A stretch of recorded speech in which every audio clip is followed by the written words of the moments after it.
Hello, all my entrepreneurs and business leaders, and welcome to the Michael Esposito Show, where I interviewed titans of industry in order to inform, educate, and inspire you to be great. My guest today started 3 companies from scratch, right out of college. His first employer was his dad, his second, himself. He's known as the Dean of Data, and he is the CEO of Data Dynamics. Please welcome Piyush Mehta. Hey, Mike. Thanks for having me. I am so excited to have you on the show today. It's so great to have someone like you on because you came to this country at 7 years old and you became an entrepreneur and started 3 companies from scratch. And so I think for our listeners who sometimes grow up in a regular suburban neighborhood in America and go through the ranks and everything, and they go, oh man, what am I going to do with my life? And you come here and you're like, hey, I'm working for my dad. I'm doing a newspaper route. I'm graduating NYU, and I'm starting some companies. I am so interested in learning about that drive that you had to do that. And a little note to that, why I'm so interested on that is because part of the bio that you sent over to me was that you said, I'm glad I started my own companies, or I needed to start my own companies, because if I worked for somebody else, I'd be fired in 24 hours. And so to me, that just says that you have just an enormous drive, creativity, and I just want to just jump into your brain and understand how it all works. I wish it was as simple as I always wanted to be an entrepreneur, but many times what ends up happening is you end up in a spot where you didn't realize that was going to be your life's journey. And when you're brought up in an ethnic community, especially the Indian community, there is a DNA of entrepreneurship, especially in certain families. Mm. And when you're surrounded by it and you're growing up with it, you end up having it as a subset of yourself in some shape or form. And then as you grow older or go through your life's journey, you realize that it becomes part of you and comes out in some way. Mm-hmm. So that's the way I would say it. It is true. I think I would be fired within 24 hours if I worked for anybody, because I'm probably the biggest pain in the butt to deal with. And what's made the journey fun and successful has been the teams that I've always had. Mm-hmm. It's been fun to build relationships and bonds that have become lifelong friendships. Right. And that's something I think every entrepreneur can relate to, that the guys that are with you in the trenches and doing all the hard work make it fun. Yeah, they make it a lot easier. So sticking with the early route of your childhood, and you mentioned that the DNA inside of you, and that you worked for your dad. So obviously, he was a bit of an entrepreneur himself, right? And having his own newspaper stand. No, my dad was actually an accountant, but when he came here, he actually ended up eventually from real estate into running an injection molding factory. Okay. So he was in the plastics business. But when I started high school in Livingston, he said, well, what are you going to do to make money? And I was like looking at him saying, what are you talking about? Well, there came the paper route. So every day for 365 days a year, we used to I used to go throw paper out, and especially the Sunday paper, which was the pound plus of putting together different sections, at least for those that lived the pre-digital era. It was the norm. And then from that, working at ShopRite during the summer. And, the one thing I learned, and I think it's something that's important for everybody, is at ShopRite, the first thing they made me do was to come in early morning to clean the bathrooms. And I grew up in let's say a middle-class family, but never had to do something such as that. And I learned a lot about what it means, what hard work means. And by the way, from that experience, I never left a bathroom dirtier than I walked in, and probably much cleaner than I walked in. So it's something you appreciate. And it's I think it was $4 an hour or even less than $4 an hour. And every time I made $500, I'd go and open a fixed deposit at the NatWest Bank locally. And that was, how I started saying that's how I'm going to save money. Wow. So I'm assuming that experience was very humbling, is really what that was. I say wow because I think, how old are you at this point? 47. No, not today. Oh, at that point. Well, you don't look a day over 30. Oh, I don't know about that. Three companies and no hair later. I'm not sure. but back then, when you opened a savings account that you just mentioned, 15. You were 15 years old. What gave you the insight to open up a checking account and start saving immediately? Because that's not what I thought about at 15. I agree. I mean, I think it's cultural. I think that's purely DNA from being from an immigrant family who has that mindset of you save X amount. And it was the only thing I knew. I mean, which was, hey, you save money, and that's just part of your habit. Your habit. I may have misinterpreted or misread what about your dad and your relationship. So was he an entrepreneur himself, or he worked for somebody? He worked initially for somebody, but has been an entrepreneur since probably 1985 onwards. Okay, today so in his 70s, he's still an entrepreneur. Right. So you did grow up with it. Grow up with it. And you mentioned culturally, and that it's in your DNA. And so some of the things that you mentioned is going back to India and seeing the culture there, and coming back to the States, and obviously the diversity in the area that you grew up in. What do you see over there in India, and the entrepreneurship that happens over there? What does that look like in India? And what do you learn from it and bring back here? So I do owe my parents a ton of gratitude for sending me almost every summer as a kid to India. And it did two things. One, got me to get close to my extended family. Secondly, I learned the other side of the world and the culture. So I was 7 when I moved here. And what you learn is when you're over 1 billion people, the word competition is very different. You know, recently I was talking to a cardiac surgeon here who came from India. And he said, Piyush, when we graduated and when we had to go to medical school, there were 600 people selected from over 200,000 to attend medical school. So when you think about the ratios, they are truly mind-blowing. You know, here it's hard to get into, let's say, an Ivy League or certain schools, but they're nowhere close to those type of numbers in terms of ratios. So when you think about competition, when you think about what it means, and when you think about where does the drive come from, it's survival. You know, how do you survive? I was thinking that, and because that number that you just put there, and from my knowing of your culture, and to be honest, it's only through Netflix, where I watched White Tiger, which was a phenomenal movie, and a good friend of mine who I learned a lot about India through her. But there's a big drop off, and you were just saying about how like here it's the Ivy League, but it's the Ivy League, and then you have the other colleges that you can go to, and you have the state schools that you can go to, and in India there is no safety net. Right? There's no social safety net, right? And the biggest challenge is that, you know, when we say middle class, the definition of middle class in India only recently, over the last 2 decades, has become the true middle class, which is you can work, have a decent living, start owning your own property. Before, the definition of middle class was a daily wage earner. The person makes money, pays their bills, goes and makes money, pays their bills, and that was their life. Yeah, no, it's and in India that's it. So it's like you either make it to the med school and nothing else. And so I think survival is definitely a great learning that you took from that and brought it over here to the States. So you do your paper out, you go through school, and you went to NYU and got a finance degree? I did accounting and finance at Accounting NYU. and finance. And I bring that up. I don't always bring up college and education, but you felt that it was very significant to becoming a CEO of multiple companies. And I just wonder, you say that now in hindsight, right, of that it was so significant. When you went for those degrees, was that the intention? No, not at all. I thought I would probably end up working in Wall Street. Oh, okay. I enjoyed numbers. My dad being a CPA back in India and here as a professional, I think accounting was something that I learned about early on and I enjoyed. But I never imagined I'd be running, my third tech company. What ends up happening is when you have a finance and an accounting background, you understand the numbers. And that's key to any business. Right. You understand what profitability means. You understand cash flow.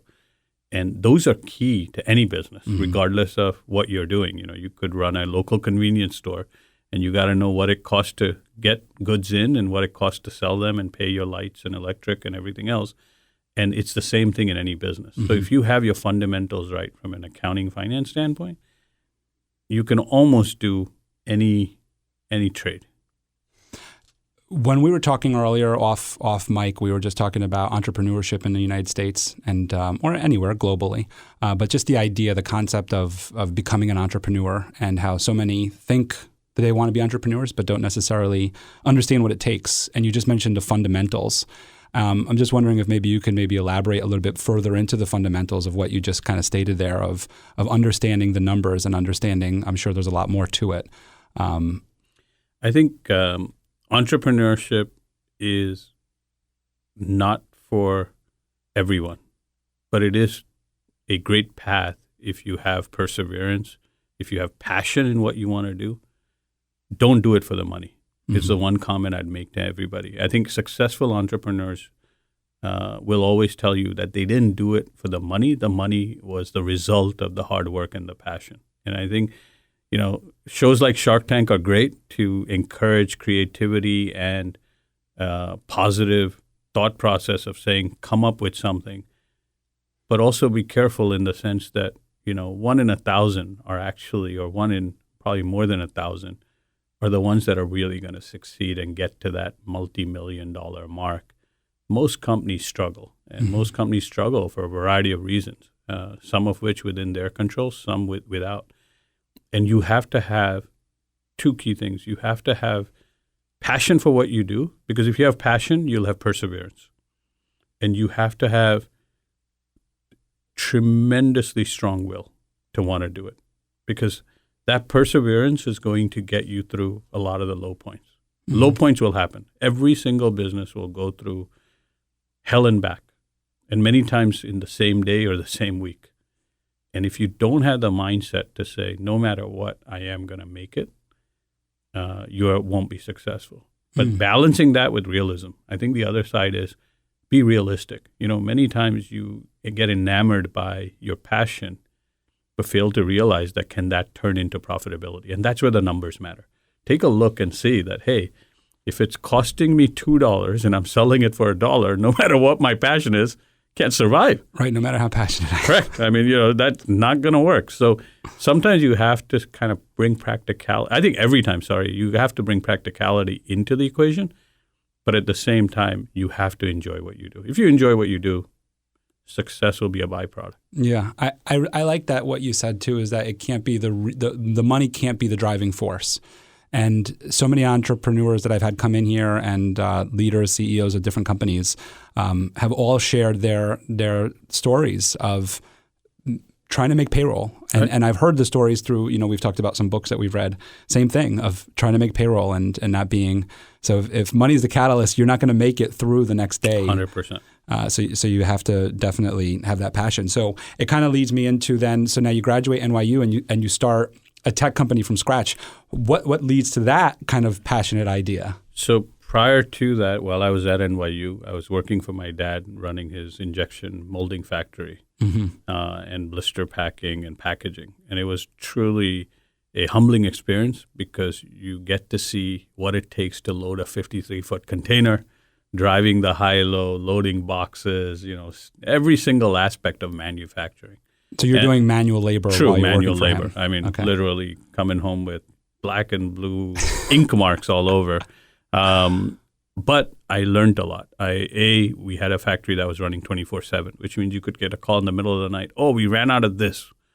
And you don't know if this is available because your supplier may be closed. Right. And, it may be a Friday night, which means your weekend production gets impacted. And Monday morning, how are you going to make your delivery? Right.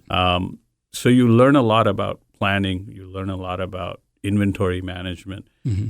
But it also allowed me to get close to the people. And these were truly, people making anywhere between $6 and $8, $9 an hour. And the struggle they go through, but the dedication with which they work made me have huge appreciation. And they become your family. They truly, because you're spending so many hours with them that you learn a lot from them. Unfortunately, manufacturing at that time was very difficult in the U.S. I mean, we just couldn't compete with China, and we had to shut down. And a friend of mine said, hey, you're from India. Why don't we go into technology? And I couldn't write a line of code till today. I can't write a line of code even if you paid me anything. and we decided to get into technology, started our first company.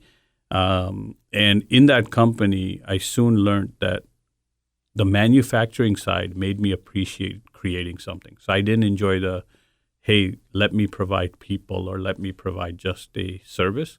Wanted to be creative and wanted to create something. So that got me into how do you create software? How do you create solutions that bring value?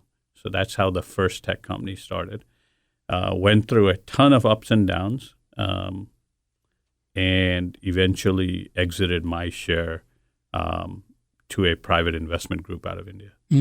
I want to go back to that story a little bit because we did talk about, again, off mic, we were just talking about like the turbulent nature of being an entrepreneur and some of the down parts and the low parts and what they were and how you kind of got yourself out of them. But I have a question before we go there. It's just about when you worked for your dad, and I think it relates to your leadership style to some extent, is what was his leadership style like?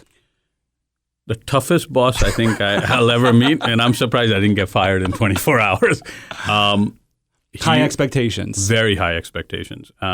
Old school management, hard knock management. It was all around, you get it done. By hook or crook, it just gets done. He would know things and still ask the questions. And 9 out of 10 times we were wrong in our answers. And he'd say, go back and count. I'm telling you, the production reports say X, but the real inventory upstairs is Y. And it taught me attention to detail. You know, it taught me that you can't take it for granted that whatever is written is the actual, which means you get into the weeds. You really get into the details of so many parts of things that you learn that being an entrepreneur requires you to really roll up your sleeves. And when I say roll up your sleeves, I mean there isn't the most successful people I've had the opportunity to meet are ones that have been very detail-oriented. They've been involved in every aspect of the business.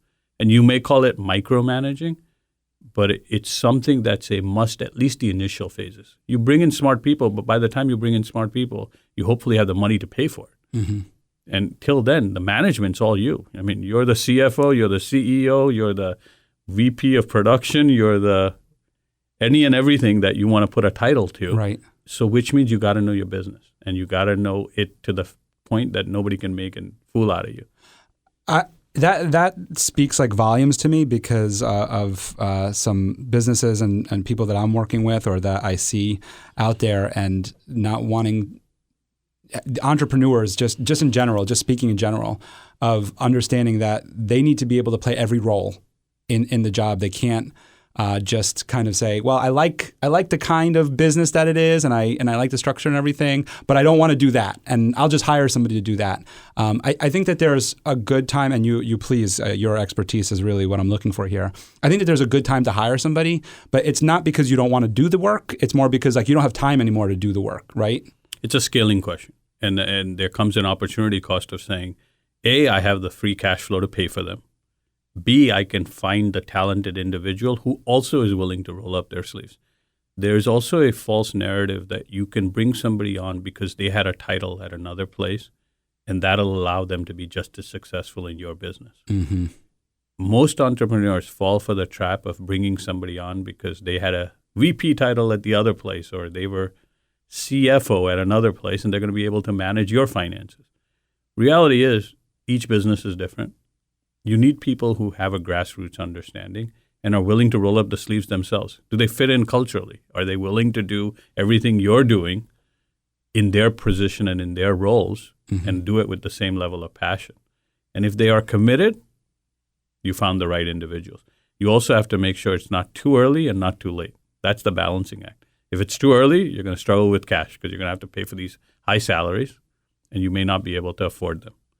If it's too late, you may have missed a window in terms of your go-to-market. So you just have to figure out what is the right time to bring on the right people, and then they have to be fit in from a cultural standpoint because each company has a different way of doing things, and they have to meet that nuance that you've created. Yeah, I know that we'll be kind of like hopping around a little bit. I try to keep it kind of logical and sequential, but I think to the point that you're making right there, I'm interested to find out what your process is in doing that, because you've had 3 tech companies, and I'm sure you've had some VC injections at some point, and so sometimes they're trying to push their executives onto you, or you're also trying to fill a hole and you're looking through a recruiter or whatever, and they're looking at these titles, like you said. So what's one of your processes that you use to be able to fit what you just said, which I wholeheartedly agree with, and I just finished Bill Campbell, the $1 Trillion Coach, Okay.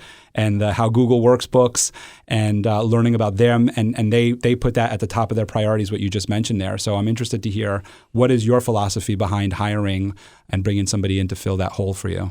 So when you bring on people, they should be people you want to bring on and not forced on you by anybody, whether it's an investor, whether it's a board member, or any other party. Secondly, you have to first and foremost make sure that they're non-political. In small companies and in growth companies, if you have politics, you will kill yourself. The demise will be the company itself as a result of all the political nonsense you got to deal with. You don't want bureaucracy, you want transparency, and you want everybody to be honest and working in alignment for the company's success. That's easier said than done. Mm-hmm. Some people interview really well, but you got to look for them first and foremost in terms of their characteristics, basic characteristics, And it sounds very cliche, are they a good human being? But are they a down-to-earth person?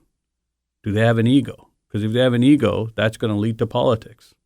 And if there's politics, you're going to be spending more cycles managing personalities than managing your business. Mm-hmm. The other thing I'll say is hire the best talent at the right time and make sure you give them the autonomy to use that talent to be successful. Many times we'll hire good people, but then not let them do what they're good at, because as entrepreneurs, we like to have control. And because we like to have control, that release of control is just as hard for us as it is to be important to know every aspect of your business. I think good people do exist. Get people that have done it before in larger organizations, and this way you can grow into their experience rather than them having to learn on the job. Mm-hmm. If you're going to grow, you want people that can teach you what they failed at so that you don't make the same mistake. The best people you can hire are people that have gone through companies that have not been successful. And, and when you say, you ran 3 companies, the second one that I was involved in, we weren't successful. We had a really bad ending. And I learned a lot from it. And you know what? It made me a better person. It made me a better manager. It allowed me to say, hey, I'm never going to do these things in the next go around. Mm-hmm. What have you ever heard of the 20% rule, by the way? Yeah. Yeah, which is, do you want to elaborate on it? No, go ahead. I'll let you. Yeah, which is basically that you're allowing your employees, 80% of the time they're doing their job that they're here to do, and then you're allowing them 20% of their time to do whatever they choose to do. And like I said, Google's on the front of my mind because I just finished that book. Most of the Google products that we know today came out of the 20% rule, came out of engineers and software developers just kind of playing around with ideas and creations and coming up with Google Photos and different things like that. Well, actually, Google Photos was a spinoff of Google One, but other things like that. I think it's important to give that autonomy. And when I say autonomy, that doesn't mean, Google is very unique in their management experience and how they do things, and they've been very successful at it. In most small companies, can you afford to give 1 day a week for people to just go brainstorm on their own? Probably not, because it costs you money. Mm-hmm. But you can definitely do things like in a tech company, a hackathon, which creates new ideas. People enjoy it. You can do it on weekends, and people will come in, and you'll spend time with the team, you'll have a couple of beers, and you'll come out with a lot of creative ideas. So there are ways to do it when it relates to being a smaller or a growth stage company that are different than, when you're the size or the scale of Google, mm-hmm. where you have a different culture. But it is important to give creativity and letting them be heard. That's the other thing. The idea can come from anybody. And the one thing that I always tell every single one of my team members is forget titles. Titles are irrelevant, and that's important towards creativity. Because if you truly believe that, then the creativity can come from any individual because we're all working as one team. And that's hard if you keep titles as the forefront, because then people say, well, I'm in this box and I'm only allowed to stay within this box and I can't deviate. But if titles don't really mean anything, everybody's CEO and everybody is a developer and everybody's a salesperson and everybody's a support person and so on. So everybody feels that, hey, I have this idea, at least let me throw it out there. Which you have great examples in the tech world of like Steve Wozniak, who was just a coder over at HP, and then obviously with Apple, what he becomes. Right.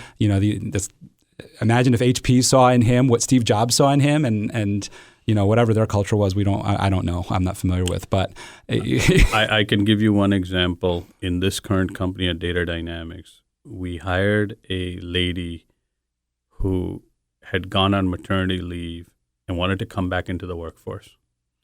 And Uruj at that time said, hey, I have 2 little kids, but I want to come back in. She came back in quality assurance, which is, post doing coding, you end up checking code. That's what she was brought in as. Today, she's a VP of engineering with us. And without her, we wouldn't be where we are. And she's been involved in all aspects of our engineering efforts, our development efforts, our support efforts. And every day, every month that goes by, she amazes us with what she does. And that's because we've given her the ability to say, go tell us. And, without your sign-off, we're not releasing product. That's how we started that journey. Is you're the quality person. Without your approval, we're not releasing the product, no matter what anybody else says. And it's giving that autonomy. Yeah. Because when you do that, you see them blossom into amazing capabilities that they have within them. You just have to give them the chance. The chance, yeah. How did you find her? Data Dynamics' journey is a bit different. We had bought some IP from Brocade Communications, and she had worked for that company in her past before going on maternity leave.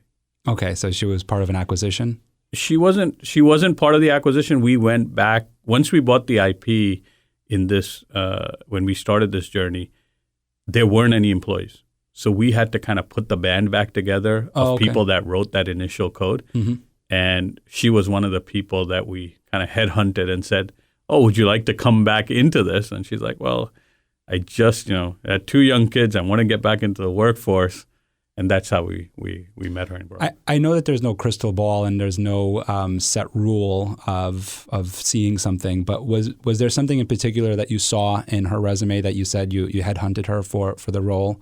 And obviously what ended up happening, you didn't know that this was going to happen where she became such an important role at Data Dynamics, but was there something maybe when you look back with hindsight that stuck out to you that you say, you know what, that's part of what we saw? She was very loyal. You could see the years that she spent with the organization, told you that she wasn't jumping around. Once she found a home, she was going to be there. B, when she interviewed, she was very honest. She was honest about what she could do, and she was honest about what she couldn't do. And that was important also. I mean, she was just a straight shooter, gave us honest answers. There was no fluffiness or BS in the answers. And we said, you know what? Does she fit all 10 bullets that we have? No. But she fits the ones that are critical. She has integrity. She has the experience. She has tenure in terms of commitment. The other things you can teach. I love that you said that she didn't have all 10, but she had what was critical, and integrity being your number one piece. And then of course experience and being and the rest, like you said, coding you can teach, but you can't teach integrity. That's something that somebody learns from their parents. A lot that those are values that are instilled very, very young. We'll take a time machine back to your first tech company, and so you start this tech company, and you had mentioned earlier on that passion should be the driver. Was there passion when you started this, or was it more of like this guy came to you and said, "Hey"? Initially there wasn't. I'll be honest. It was about the manufacturing business is dying. Got to do something else. Right. By that time, I wasn't sure. It was 96. I wasn't sure if I wanted to go back into the world of finance. I had been a couple of years post-school and removed.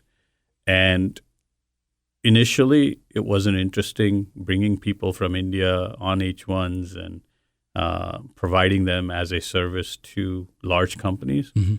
To me was more brokering, bartering rather than creating. But then as we evolved, we realized we could make a difference in being able to build a solution. Mm-hmm. And that got me excited because then we were creating something that had an end result and a value that we could see. Like even till today, when I go back to the manufacturing thought, we used to make the trays for McDonald's that you eat on, that you serve This on. is your dad's company. Yeah. And till today, when I see plastic products, I turn them around upside down because I want to understand how they're made, forks, anything that we used to be involved in. And that actually has evolved into technology because then that allowed me to say, hey, I want to build something, not just kind of trade something. Because building something means you're creating something from scratch. And that's continued in that ethos. Mm-hmm. And then as we started creating solutions, as we started building IP around the solutions, got me more and more ingrained into we're bringing something that has tangible value or results to life. Yeah. What was it, the solution? So we actually ended up working back in the day with a company called CompUSA, as well as a few others, and they were installing their first networks in school districts and other organizations. And we were doing the whole planning, designing, and installing of local and wide area networks.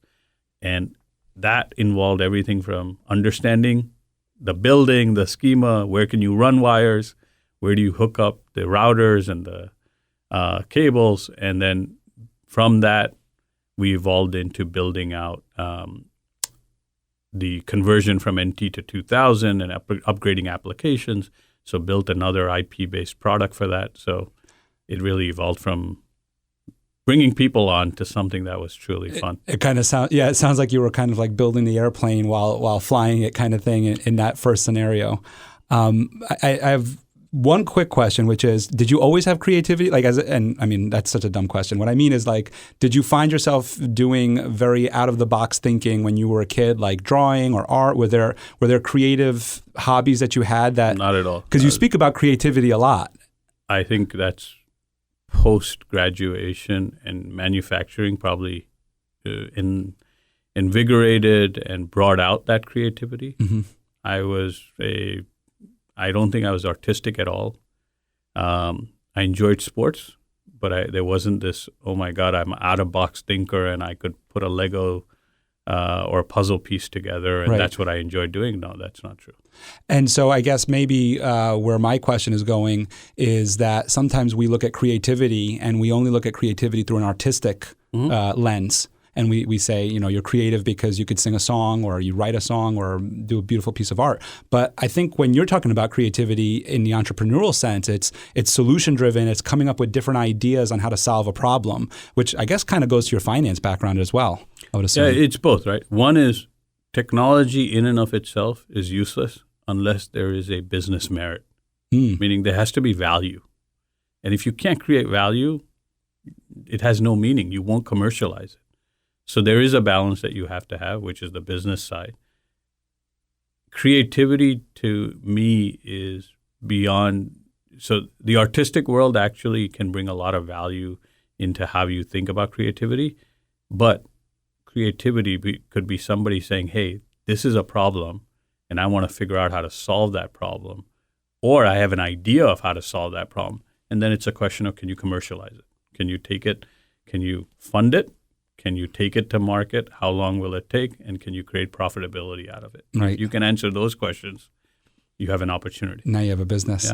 Yeah. So we spoke about some challenges and we could either jump into the second company or you could kind of lump them all together here with this one here because when we started talking again off air, we were just talking about entrepreneurship and sometimes this beautiful, glossy look of being an entrepreneur of like, hey, I can start a tech company, write some code, sleep on the floor, and next thing you know, I'm Elon Musk. And the reality is that that's not the case. And I think most people know that that's not the case, but it definitely is glossed over the fact that there are a lot of challenges and a lot of hurdles to go over. So in your first company, you mentioned that there were some challenges, and in the second company, obviously some big challenges too. Could you speak to any of those challenges, what they were, and even if you didn't didn't find a solution to them, just, how they ended and how they came up. So as entrepreneurs, you're always overly optimistic. You always think you can achieve far more than what you end up initially getting to. And there's a wide range of reasons why that happens. But that also means that your financial planning assumes best case scenario. So one advice I'd give to every entrepreneur, hope for the best, but assume the worst, as crazy and as adverse as that sounds, especially when you're building out your finances. Assume what is the least amount of money that you will make, and assume that you will need far more than what you budgeted for in terms of your expenses. And if you go that route, you will have a far more conservative approach. I took the aggressive approach of saying, you know what, we are going to achieve our numbers and we are going to, not need to spend. And that put us in peril from a cash flow standpoint. We were self-funded, bootstrapped, at least in the first organization.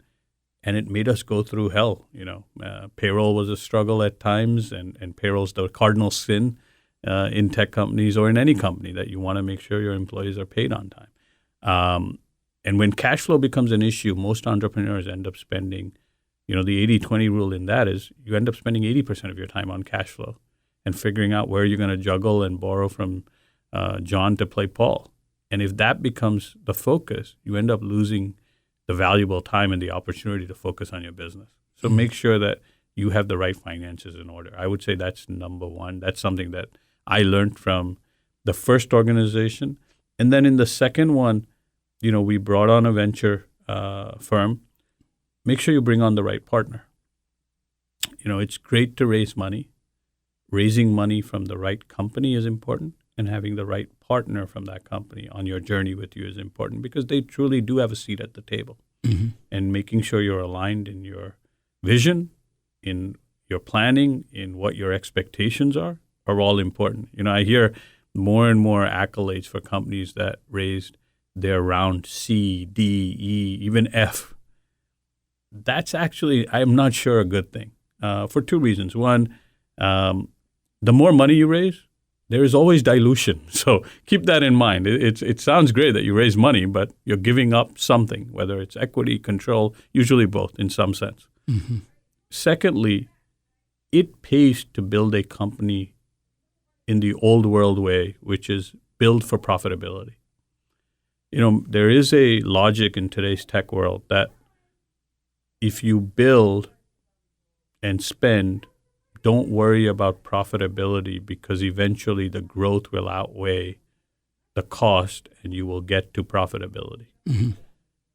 That has merit in certain cases, but you have to have a line of sight to profitability. You have to know that at this benchmark, this does turn and create cash flow for the business, because you can't continue to externally fund. That's something that, we have actually taken to heart. We bootstrapped our third startup, which is this one. And we did take money last year, but we took it at the right time when we knew, okay, now this is truly growth capital. This is not money to burn. This is money to get to hyper trajectory of growth. And that's important. So you learn a lot through each venture, through each obstacle that you face. I think cash flow management is probably one. People management's the other. Initially when you start off, you end up having a far more authoritative approach to managing, because you end up thinking, okay, I'm going to tell them what to do. And what you end up wanting to do is making sure that you end up getting them to a point. You could pause. Okay. You could pause for a second. Yep. I just want to kill all good. That's a good thing about recording and not doing it live, is that we can just stop for a second. So you were talking about relationships with people, yeah, and how relationships are very important, and that sometimes taking an authoritative role, it just comes naturally. And that's counter to building long-term value with your team members. First of all, you have to believe in the fact that titles truly don't matter. If you believe that, you will actually put that into practice. Secondly, be more collaborative. Give sometimes more leeway than you naturally feel the willingness to do. Mm. And you'll be surprised at how successful your team members will be at the path they're going down. Also, trust the people you hire. Let them do their jobs. It goes to the point of, if you hire A players, let them be A players. Right. Yes, could you give them feedback? Sure, but take their feedback as well. Many times people that bring in A players but yet want to have full control over them end up losing the value of bringing them in. What I'll also say is spend more time scrutinizing the team members you bring in and hire smart. I think that's underrated. People hire many times quickly because they need to fill positions, Mm-hmm. but spend the time to do the diligence. And I'll also say something that I don't know if most entrepreneurs will say, but fire just as quickly or even quicker. Cut your losses. I'm a firm believer that if it doesn't work culturally, or if you feel that there's a fundamental problem, just cut your loss, thank them for their service. They're probably better off somewhere else, and move on. Because if you don't make that decision as quickly as you need to, you may end up with a bigger problem in terms of how that infiltrates into your culture and creates more negativity within the broader team. And, the smart ones are the ones that actually say, you know what, this isn't working. It's not a good fit despite the best of our efforts, and you move on. Yeah. And you also mentioned that too, which was that hire smart and hire smarter than myself. Like don't hire people that are below, hire people that are smarter than yourself, because then they really uplift the team. And I also like the fact of what you just said there of firing quickly, as much as we don't want to affect somebody else's home life or whatever, and it's not to damage their career, but like you said, you're in a startup, cash flow is everything and payroll is everything, and then the culture is tremendous. And when you're trying to balance all of that and you have somebody who's kind of sucking the life out of one or both of those things, you got to cut it quick, because otherwise that spreads, like you said, and that could be a terrible disease in the company. Something I kind of want to just go back to elaborate a little bit on is you mentioned burning through cash and then being in growth mode. So my assumption is that when entrepreneurs are out there looking for seed funding or angel investors or whatever, that there is an idea that there's going to be a time frame where that investor and that company is going to burn through some cash and then grow. So the question that I have is, because the growth is an easy pitch, right? It's like, hey, here's what we're doing and it's going to be great, and here's the line of sight, and we're going to be, an IPO and $1 billion company in 5 years. But how do you pitch burning through cash to an investor? What does that look like? So there is a ton of people out there today, both angels as well as institutions, that understand an idea has to go from being on paper into inception and into a mode of where it can generate revenue. And they're willing to finance that and take the risk that comes with it. For that, they'll probably ask for a ton of equity because they're rolling the dice with it. If you think it's going to take you a year to get a product made and then 6 months to go to market, assume it's going to take you 24 to 30 months and ask for that much cash. Ask for more cash than you think you need, because I bet you'll always need more than what you get. Mm-hmm. If you do that, the expectation of the investor is set up front, and you don't have to keep going back to the well and say, hey, I ran out of money. Mm-hmm. Secondly, make sure you're realistic with your expectations and make sure you don't overpitch.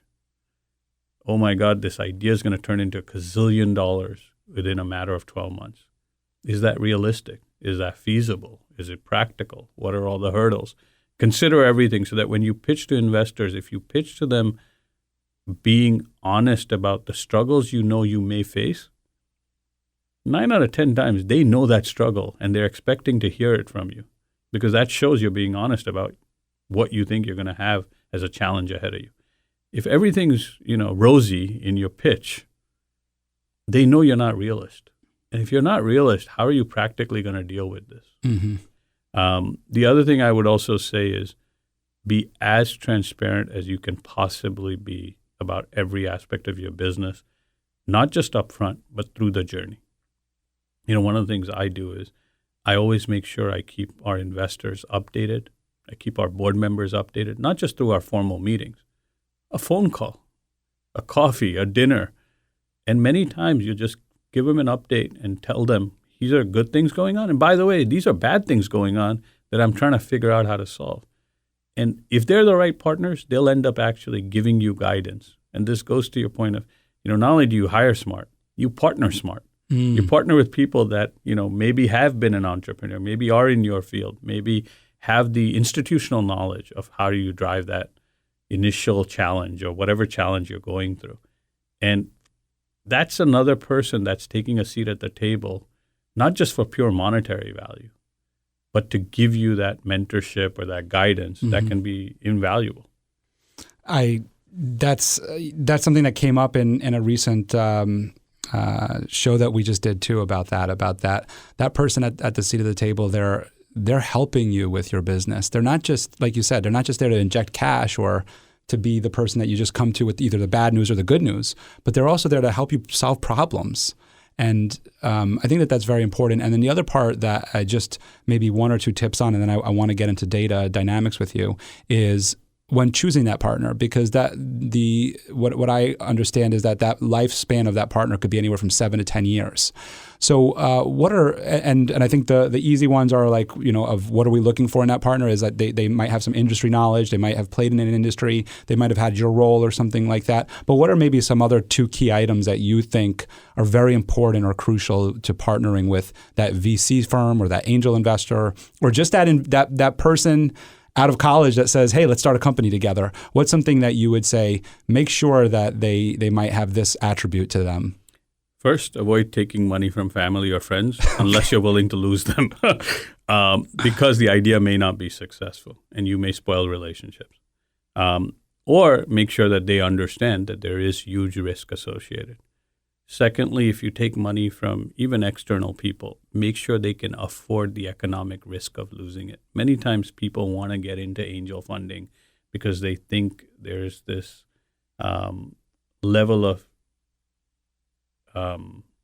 like they're going to get a unicorn or something. Yeah, there's a level of notoriety that comes with it, or there's a level of, oh my God, I'm an angel investor. But if that's their life savings and you lose it, you have a very disgruntled person. That's your partner. So having people that are truly investors, meaning they're accredited, they have the money to afford to be lost, because reality is success is a hope that you're going to have to put a lot of hours in for. The other thing I will say is make sure that you match personality-wise. That's also just as important. Money is fungible in the sense that there's a lot of people with money that may be willing to give it. Do you get along with the person? Spend time with them before you take their money. And I don't mean just a formal meeting. Go have a 3-hour dinner. Talk to them about everything but your business. And can you get along with them? Can you be friends with them? Do they think the way you think? Because if they don't, you're going to have the same challenge when you sit across from them at a formal board meeting. You're going to have the same challenge when you call them up with a struggle. But if they have the right mindset that you have, and when I say mindset, they don't have to agree with you on everything. They just have to understand and be able to wanting to do and have the same path to the result that you want. If that's in alignment, problems will come, problems will get resolved. It's how do you guys approach them together is going to be important, but that's a personality trait. And that's something that I think people don't spend enough time doing the vetting. And I know in the pandemic world, that's probably harder to do than not, but hopefully we're getting over the hump and people get vaccinated and get out there. But I believe that you should spend several hours across multiple days with your prospective investors and make sure that they align with you at a personal level. If they do, you have the right investor. Right. And I would add to that and maybe put a little note to that from my end, from my studies, that, when we say personal, it's also cultural. Yep. And what I'm adding to it is that you, as the startup company looking for the investor, understand what your culture is, what your values are, what your principles are, because you want to make sure that that person aligns with those. And when we're talking about personality, maybe they like steak and you like fish or a vegetarian, and that doesn't matter. That's not really what you're saying. What you're saying is that they align with your values. Exactly. that you have. What is it that you're trying to build? How are the team members that you're trying to build going to be committed and passionate? What do you want them to be passionate about? What is the integrity of the company? What is the meaning of the company? What is our goal as an organization? Mm-hmm. Is it purely to make money? Is it to give back? Is it to do a bit of both? All of that matters. And, all of that is things that you should have initial conversations with and make sure you bring the right partners on. Right. And I also want to just make a really hard point on that. What you said was make sure they have the funding, that they can afford to lose the funding. And I really like that you said that, because I think so often people think of GoFundMe and let me go to friends and family and borrow money from them or have them invest in my company or whatever. And they either value too high because they're like, oh, I know I could get X amount. But also, like you said, they're so optimistic as entrepreneurs, which they should be. They're starting a whole new path. They should be optimistic, but they also have to be realistic too, that they may lose that money, and can that person afford to lose it? It is very, very important, because it's going to damage relationships. And the final point on that I'll make is be realistic with your valuations. I think people end up seeing, obviously with the exuberance sometimes in the stock market or in some of the other valuations they hear of, I think they lose sense of what is a practical number that I should be asking for in terms of valuation, and always give the benefit of the doubt that investor brings value beyond money. And if that's the case, what is that worth? People focus too much on what percentage I own and not enough on how big the pie can be. And if you look at the pie in an aggregate longer term standpoint, what is the time that you can save by taking the investment to accelerate your journey to get to that larger pie may have far more value than worrying or negotiating over a point or two that you want to be stubborn about. Right. I'm glad that you said that. I think that that's very significant. I'm just going to be conscious of time for you. You do run a large organization, so I want to make sure that I get you out of here on time. So as the CEO of Data Dynamics, and you're running this really great company, and you're traveling the country 150 days out of your home, and then COVID hits, and so you go mostly virtual. And I'm sure that taught you a lot. I would just like you to maybe just speak a little bit about that, because I think a lot of companies today are changing their model of where the upper management or teams are traveling and seeing each other, and now all of a sudden, boom, they stop. And I'm just wondering, when the restart button switch, we're on the verge of hitting that reset button. What does Data Dynamics look like going forward? And how much time are you spending on the road, and what's the value to that?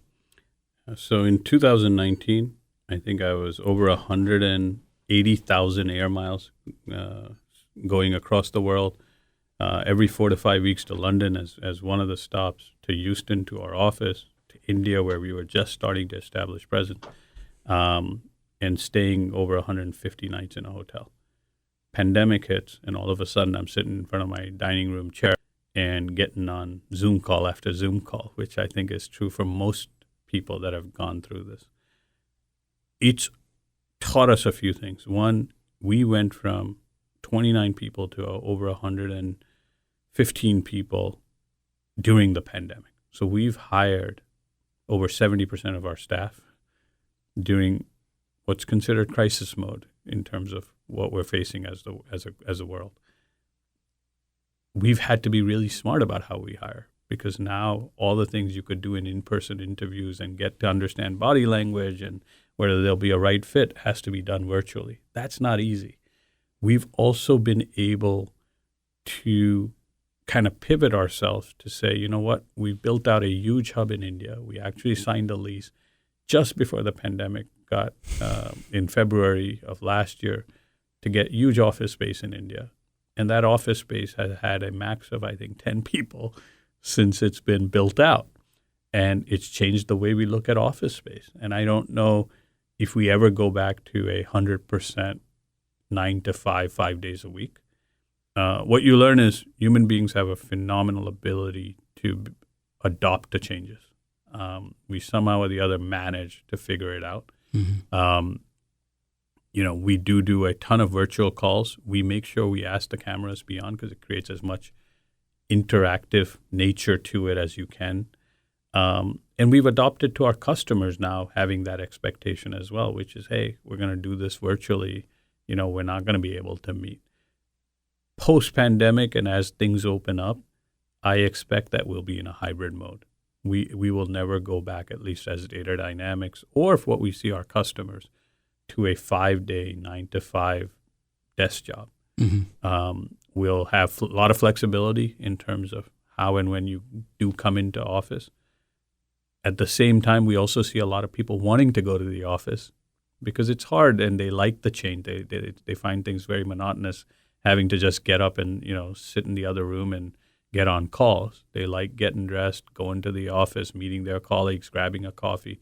There's a level of collaboration and thinking that gets done over a whiteboard that's just impossible to do virtually. Mm-hmm. And that's something we miss. And that's something that we want to bring back. But health and safety is first and foremost. So we're waiting to see how things evolve, especially in India.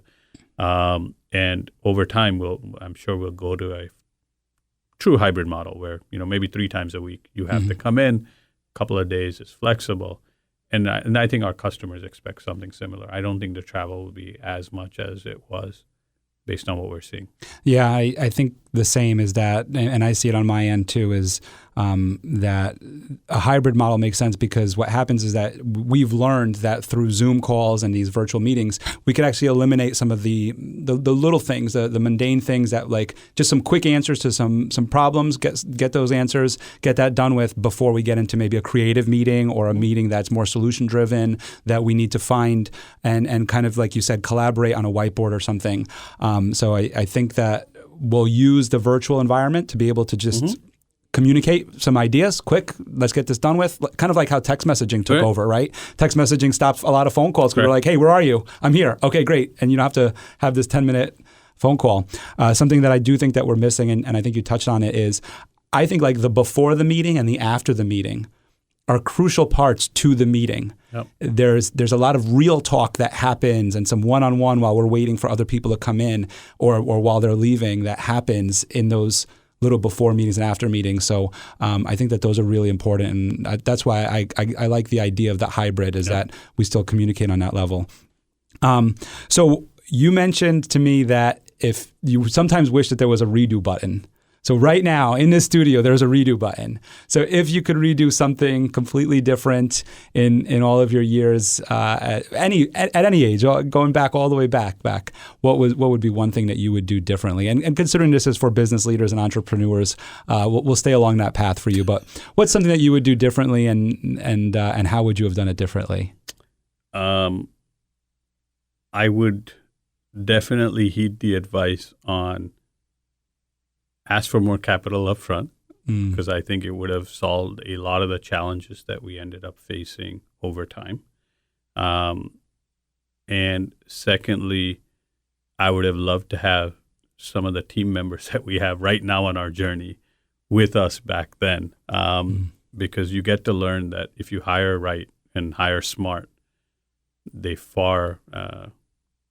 bring far more value than you would anticipate. So those are definitely things that I think are lessons learned. And those are really great lessons that you learned, and obviously you did learn them because here you are with Data Dynamics. We'll have it in the show notes, but just in case, go ahead and just plug the website and any info ads or any handles for anybody to communicate with Data Dynamics. So Data Dynamics is a company that has a software platform that helps some of the largest enterprises in the world deal with unstructured data, which means all the tweets that you send, all the emails that you write, all the Word files and the PDFs that you generate, all need to be stored and optimized and managed and within a compliance and regulatory setting as well to make sure that if there's personal or sensitive information, it's identified. So we help you using our platform drive both optimization in managing how they're stored, as well as meeting compliance and regulatory and security requirements all within a single platform. You can learn more about us at www.datdyn.com. And you can definitely look me up, Piyush Mehta, on LinkedIn, and happy to connect. Yeah, and it's a robust site. You guys do a lot, and it's a very important field these days. It is. Everything is living there. I mean, it's equivalent to storage space in the 80s. What I'll say is, people say data is the new oil. Think of us as the refiner, because in crude form it has no value. But you do need security around it. You do need to understand how you can extract value from it, and you need to do it in an efficient manner. I think that's a very good way to put it, to summarize it. So to wrap up, I like to just go into kind of your philosophy on how you're helping change the world. And I really love what you said about how you just want to directly help individuals and how you do that on a regular basis. I think that so often we think that if we just give to St. Jude's charity, but then go out and, we have a friend who, can't afford lunch and don't buy them lunch, that we're doing good in the world. But your philosophy is much different. And I'd kind of like you to just share that with our entrepreneurs and business leaders about how they can change the world just by the people that they know. Well, similar to what I think you're doing and have done with children in Haiti. Oh. I thought that's a phenomenal initiative, and kudos to you for starting it and doing what you're doing to help so many children. That's the type of grassroots level difference that we all need to make. There is, if you have the opportunity to give back, it's the best thing you can do. It's truly the most rewarding thing that you can do. And I believe it's something that each of us owe back to society in general. I'll give you an example. India's going through a massive challenge with the pandemic right now. And there's a lot of charities that are raising a ton of funding to help in many ways. We decided to take a different approach as a company. We went back to our employees and said, there is a ton of people that that are day laborers, whether they be the guy around the street who owns a small candy shop. It could be the person ironing clothes around, in a small place. It could be a cook. It could be so many different people where if they don't make money that day, they don't eat and they don't provide for their families. We want each of you to give us one person, give us their bank information, and we will pay them 5,000 rupees a month for 3 months to help them kind of get through over the next 3 months. These are people who can't beg on the streets because they're truly working class. They have no source of social backlog that can help them, right? There's no safety net. Mm-hmm. How do they survive? So people are thinking about the truly physically dying. These are people that are dying every day and have no help. If you think about what we are doing, we're going to be out there helping over 70 families at a grassroots level every month for the next 3 months in just getting by. I'm not saying this is going to make them rich. I'm not saying this is going to do anything, but hopefully give them enough to eat and keep a roof over their heads. Mm-hmm. That's it. That's the type of difference that is truly impactful. It's made directly. Don't expect a tax deduction. Don't expect a, accolade. Don't expect a plaque.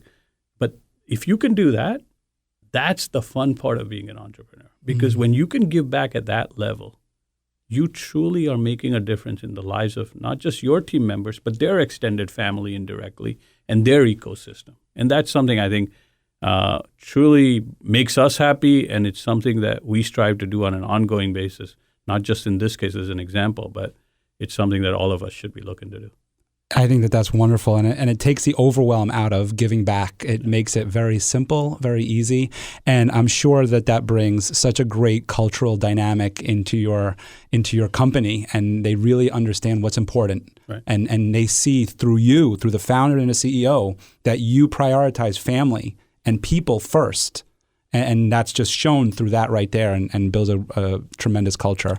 I'll make a little side note just to make sure everybody knows. Forgotten Children of Haiti, which is what you just mentioned, was not founded by me. It was founded by my parents, Leonard and Nancy, and other family members and relatives who still play a major role in it, and Mireille Leis, who's the treasurer, who still play a major role. And we work with the St. Luke Foundation in Haiti and Father Rick Frechette. So a tremendous organization of people who just give their heart heart to the children in Haiti and to the families and communities in Haiti. So I just wanted to make a note of that. No, not to misspeak, but great initiative. Piyush, thank you so much for coming on the show today. I have really, really enjoyed our conversation. And I think that you shared just great value for our entrepreneurs and business leaders out there. So thank you so much. Oh, my pleasure. Great to be on, and hope everybody stays safe and healthy. Same here. Thank you so much. Thanks. Take care. Thank you for listening to The Michael Esposito Show. For show notes, video clips, and more episodes, go to michaelespositoinc.com/podcast.